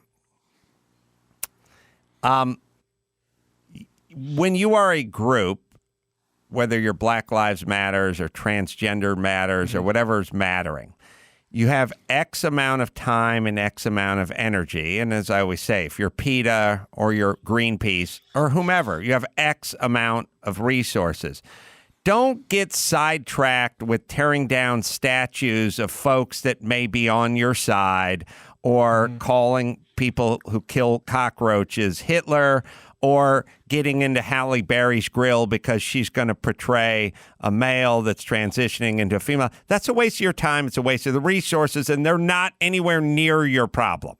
Your problems, and there are real problems, exist on different levels with different people, different statues. So go find your statues and go tear those statues down. Go find actual Civil War generals who were fighting for the South and go after those. When you start going after Abe Lincoln, now you're diluting with and fucking up your own point. And if you're transgender lives matter, then go find politicians who are trying to put forth legislation to get rid of the third bathroom or whatever that preacher is who's preaching fire and brimstone about a man who used to be a man laying down with a man. Go find that guy and boycott his fucking sponsors. You going after Halle Berry is a fucking waste of your time, and it makes us all think you're idiots. That's the problem. Yes. It's also a slippery slope that could backfire and blow up in your face because Hollywood is partly, the history of Hollywood is partly defined by gay men masquerading as straight men their whole life and playing straight men in the roles, whether it's Cary Grant or Montgomery Clift or Rock Hudson. Or allegedly Tom Cruise, or allegedly John Travolta. There's more gay men that play straight men than straight men who've played straight men. Brian, have you seen The Celluloid Closet? Sorry. I don't watch gay shit. Okay. It's a documentary about that. Look no further than Amanda Bynes and What a Girl Wants. See? She gets it. Was that her movie?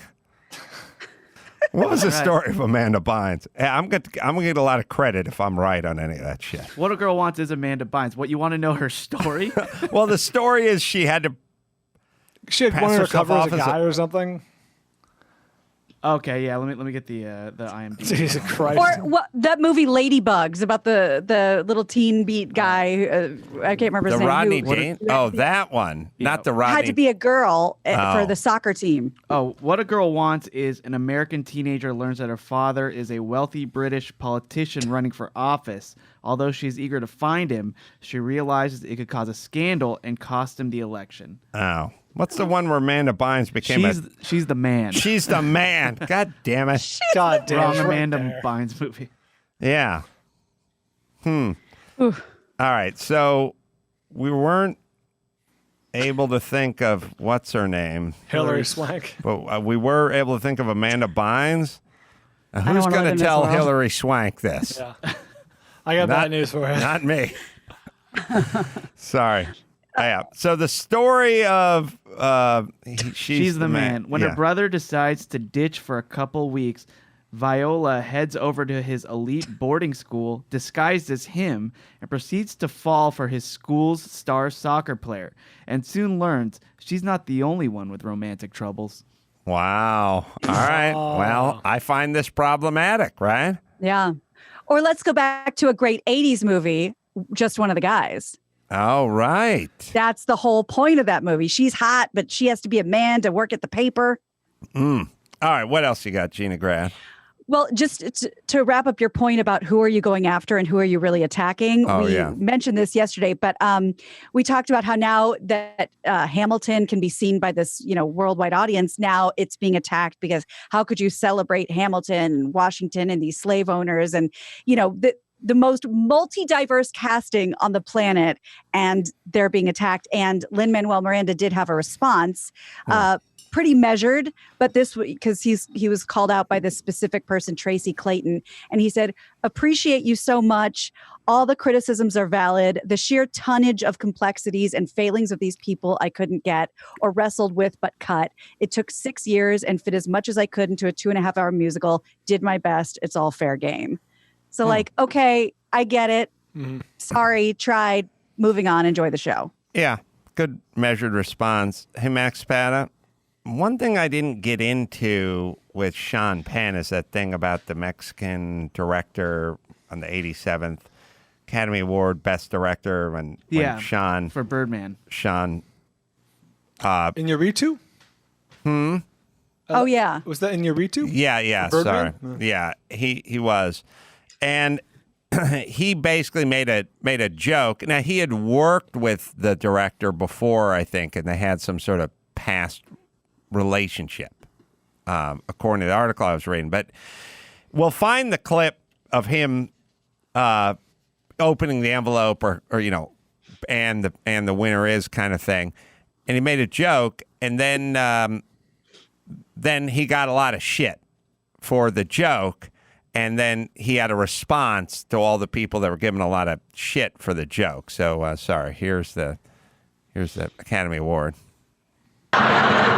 Who gave this son of a bitch's green card? Birdman.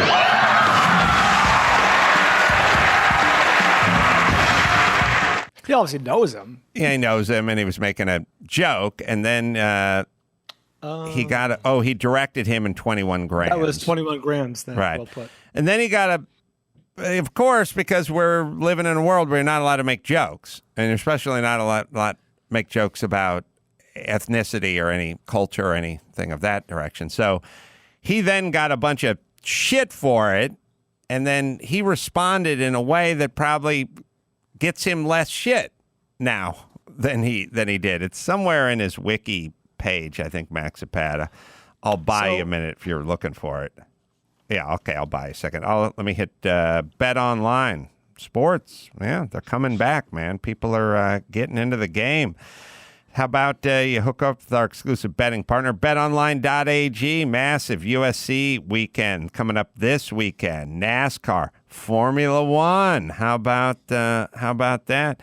Need more? BetOnline has simulated NFL Madden games, NBA 2K, and UFC daily. Plus, future odds on everything you can imagine. Season win totals. Oh, yeah, why not? Division odds, every league championship. Visit betonline.ag and use your mobile device if you like. Join with the promo code podcast1 for your welcome bonus. So get going. Get that welcome bonus. We have big UFC weekend coming up, so let's get going on that. Visit betonline.ag, our exclusive partner at Podcast One. And don't forget, use the promo code Podcast One for your sign-up bonus today. Bet Online, your online sportsbook expert. So people leave Sean Penn alone for the most part, and I think the reason they leave him alone is because when he makes a joke and then everyone demands he apologizes, he says what, Max Zapata? I have absolutely no apologies. In fact, I have a big fuck you for anybody who is stupid not to have gotten the irony when you've got a country that is so xenophobic. Well, there you go. Fuck off. There you go. And that's why we leave him alone. So all the woke pussies go, all right, well, leave that guy alone because we don't get what we want from him.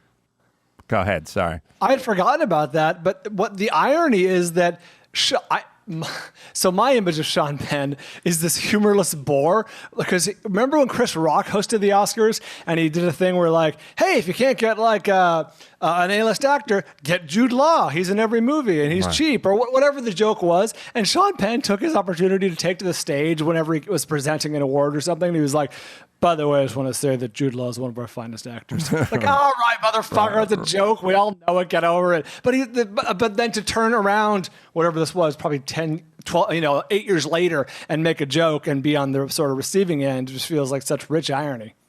Yeah, well, he got... You guys remember that? The Chris Rock hosted Oscars where he made the joke about Jude Law and Sean Penn? No, but I buy it. For some reason. Yeah, so dour. Chris Rock sent out all those hateful gay tweets, right, about his son. It's all that's the other one. A different life's one, just turning into one big smoothie for me, man. So, question: how come? And maybe the answer is I got this wrong, but how come Ricky Gervais is still so goddamn beloved? Because he is. Am I wrong about that? Don't we love Ricky Gervais? Listen, I'll tell you. You ready, ladies? Mm-hmm. I'll tell you what a girl wants. I'll give you my Mel Gibson. Everyone always does this, like, apologize. And it's sort of like when a young chick is like saying to a guy, like, open the car door, be a gentleman, and all that kind of stuff. Really, give him a little tug on the hair and a slap on the fanny. Oh, now we're talking. You know what I mean? That's what a girl wants. That's what a girl wants. And so they're always like, apologize. And then you go, I'm sorry. And then you go, you feckless, weak coward. You sicken me. You like it. But when Sean Penn or Ricky Gervais goes, fuck off, you go, ooh, I just got a tingle. He's a bad boy, isn't he? No one talks to me that right. way. And we're that way as a society, right? Like we go, apologize. We need you to apologize. And then they apologize. You go, oh, you're spineless and weak. Yeah. You're oatmeal. We like Ricky Gervais because he fucking goes, fuck you. I'm getting drunk and making some jokes at your expense. And we go, our pussy just got wet. That's the way we work. So we say we want this, but we don't really want it. We actually look at you as sort of weak and cowardly when you do it. That's Charles Barkley's whole appeal, man. He says off-color and weird and frankly inappropriate things all the time. He's like, fuck it, I'm rich. Say whatever I want. Right. Now, unfortunately, there's like a steeping period where you must become that person that's very difficult, you know? So everyone is offended and wants you to apologize and threatening to fire you. And then if you can get through that gauntlet, then it becomes your brand. But if you cave in sort of the middle of that gauntlet, it's over. It'll get you. So it's a kind of a thing where it's like you're running through this gauntlet and there's traps and fire shooting out. And if you just like stop and go, I'm scared to go any further, you'll just burn up in there. If you make it to the other side, then you kind of become ultimately you're Don Rickles. Like, I mean, first things first, you're sort of Don Rickles. You're kind of Snoop Dogg. You're kind of Howard Sterny. You're Snoop Dogg apologized. Snoop Dogg to Gail. Snoop Dogg apologized because at a certain what he said was, when people talk about like hate speak and all that kind of, he really got into it. Like what he. That whole Gail thing was him being, that was like, I'm not a Mr. like, oh, he crossed the line. But in a world where there is a line, that response with Gail, yeah, he did kind of cross that one. Even the great Snoop had to reel that one in a little. Yeah. Yeah. So I'm sure you've heard by now. I'd love to get your thoughts. Big old contract for Mr. Mahomes. Chiefs and the Super Bowl MVP quarterback have reached an agreement on a 10-year contract extension that ties him to Kansas City. Dog head, bitch. That's the one. 2031. And apparently the 10-year period could be worth up to $503 million. The extension includes a $140 million injury guarantee as well as a no-trade clause. Brian. Got him for a while. Oh, did he win the Super Bowl? I didn't watch this year. Oh my God, Brian! It's the most important position in American sports. If you lock up a franchise guy for 10 years, it is prime, relatively sounds insane, relatively cheap. Yeah, that's a smart move. Relatively cheap. Well, I mean, amortized over 10 years. That's only I read from someone who is only going to take up 12% of their salary cap, and if that's your best player at your most important position, yeah. Smart. Yeah, also, I don't know all the ins and outs, but the $500 million doesn't always mean that's what you're taking home. Up to, yeah. Or even guaranteed or even whatever. There's a lot of like $500 million contracts that don't pay out. But I like him because he's quirky cute. He's not classic Tom Brady or Garoppolo, but he's got a quirky cuteness to him, right? Mm-hmm. I think it's those blue eyes. He's got a boyish, good looks for sure. Mm-hmm. But he's also humongous. How tall is he? He's like a physical specimen. I didn't know he was that big. I think he is. I've seen him standing next to some of the skill position players, and he like towers. I think he's not a Cam Newton type, though, is he? He's not that big. I'm thinking he's 6'3", 229. He's a big guy. Yeah, not ginormous, but good size. Yeah, everyone's getting big. All right, let's do yes. I was just going to say, and he's likable, and me in football, we know everything. But being from Kansas City, I can tell you that as a former resident, that goes a long way with people in the Midwest. Mm-hmm. And if he was a dick, but he was a good quarterback, I don't think he'd have that much support. But he's so likable; it's a great place for him to be right there in Kansas City. Yeah, that was the problem with Jeff George. No charisma. I know you're about to say that, Gina, but I beat you to the punch. Well, I don't always want to step on your funk. All right, one more. All right. Well, let's see. Oh, here we go. I've been meaning to bring this up just as a kid from the 90s, as so many of us can appreciate. Mike Judge's 1990s dynamic duo are returning to TV, not MTV though. Instead, Comedy Central is going to relaunch and reimagine for a minimum of 2 seasons Beavis and Butthead. But not just the Beavis and Butthead that we remember. They've evolved. The new show, which Judge will write and voice, is said Please to be old Beavis and Butthead. That'd be great. Hold on. A whole new Gen Z world aimed at both fans of the MTV series and new young fans. It's let's see, Judge's last project was Silicon Valley. What I did hear was they are now Gen Xers raising Gen Zers, That's which amazing. I think is kind of funny because I've always kind of touched on this and thought about it, how we don't ever let our animated characters age. And I'd love to see an animated series where they age like in reality. So this is kind of funny to see them as, I guess, parents. You know, it's interesting. Mike Judge doesn't have any kind of Hollywood trappings, and he doesn't have any affect to him at all. He's been on the show before. We should get him back, but he's got kind of a bald dude who lives in Austin, Texas, right? Yeah, he just doesn't have any affect to him at all. No trappings, no cool shades, no goatee, no scarf, no.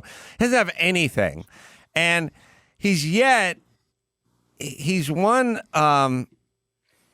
He's one of the most. Oh, he did a voice for Road Hard. That's right. Yeah, we went to where he was doing Silicon Valley. We went to the studio and we recorded him doing Hank Hill and Bobby, but they never said the names for rights. But he did the voices. So when you were flipping through the TV, you hear Hank and Bobby talking to each other. Yeah, and that was recorded custom for Road Hard. Right. We couldn't clear the stuff, but if he did the voice and then gave it, so it's like.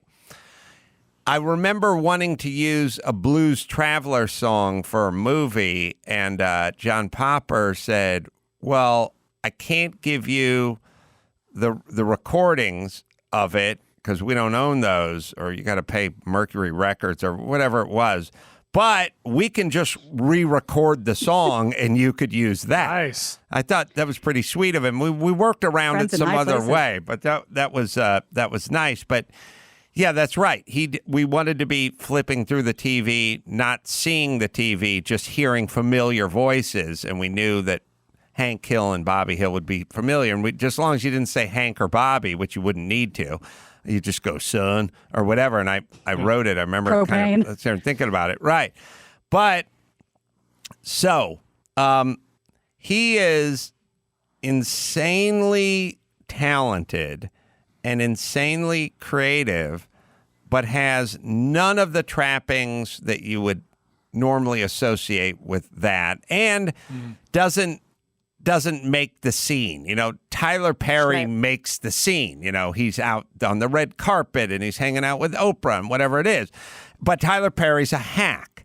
Mike Judge is a genius, and he's done so many different things that you really don't even calculate it correctly how much he's done, and he's not just creating it, he's physically doing the voices and participating, acting, along with Dawson. Probably saw, I don't know, the HBO animated, on the road stories about all the crazy bands. Tales from the Tour Bus. From the Tour Bus. Yeah, really interesting stuff. I mean, he's a fountain of creativity that is in a can of generic beer. You know what I mean? It's like he's a can of Schlitz, but he's a fountain of creativity. And then there's a lot of other people that have all the trappings and none of the contents, But it's a sad testimonial to our society that when we're talking about the Sacha Baron Cohens of the world, or folks like, oh, so creative, or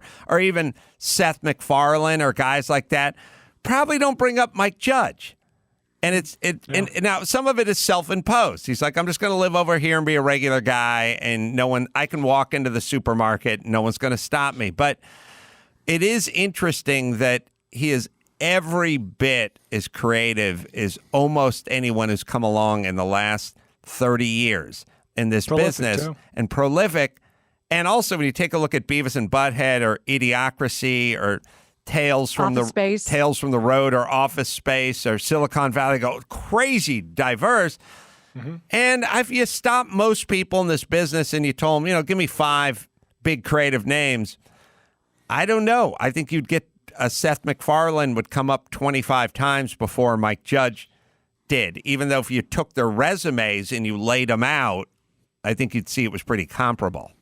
Sure. Yep. Yep. And that's why Raisinets sell more than Goobers, even though Goobers are way better. Oh, God. Are they still 10-1, Max Apata? Can you look that up? Let me check. Boy, do I feel sorry for that poor woman who had to share a flight with me to Minneapolis like 20 years ago. I was like, what do you do? She's like, I work with a Nestle company. We sell candies that go in movie theaters. I'm like, you sell Goobers and Raisinets? Yeah. I love Goobers. Hate Raisinets. Well, Raisinets outsell 10-1. I was like, that was the entire rest of the flight made me angry. That must have been some internal information. I'm not. They're not putting it out there. Yeah. All right, let me hit. We'll put on your sleuthin' hat and really take a deep dive. Would you? Have to. Go on the dark web. Okay. Ooh. You know what just occurred to me? Goobers are playing in a crowded field because that's just peanuts and chocolate, right? Mm-hmm. They got to compete with peanut M&Ms. Yeah. They got to compete with God knows what. Mr. Goodbar, whatever is peanuts and chocolate. Mm-hmm. Raisinets is dominating their field. There's no one else doing raisins. Yeah. You know what I mean? They're just out there making raisins. Like fuck it. No one else doing this. Yeah, that's why they dominate. Don't sleep on Mr. Goodbar, man. I miss those. I like Gilding the Lily, by the way, which is taking the Mr. Goodbar and spreading some peanut butter on top of it. Oh yeah. Wow. That's allowed. Oh, I've gone there. Ooh. All right. Last but not least, Simply Safe. You don't want to feel unsafe at home, period. There's no place for fear at home, and that's why there's Simply Safe. Protect your home today. Get free shipping at simplysafe.com/Adam. That is simplysafe.com/Adam. I'm Your Emotional Support Animal is up. You can order now on Amazon, Barnes & Noble, and AdamCarolla.com. And that's shipping post-haste. So that's back in stock. They're going to start fulfilling. They're start shipping on Saturday. So just go ahead and get that in, and they'll ship it out. You guys can enjoy that book. I'm going to be on Match Game on Sunday on ABC, so says the internet. Live shows coming up, Dallas, San Antonio, and Tempe. Just go to AdamCarolla.com and find out where we're going to be. I want to thank Jason Whitlock and Randy Rainbow for coming on the show. Good Sports is coming up next. Until next time, it's Adam Carolla for Gina and Bald and Randy and Jason. Say it. Mahalo.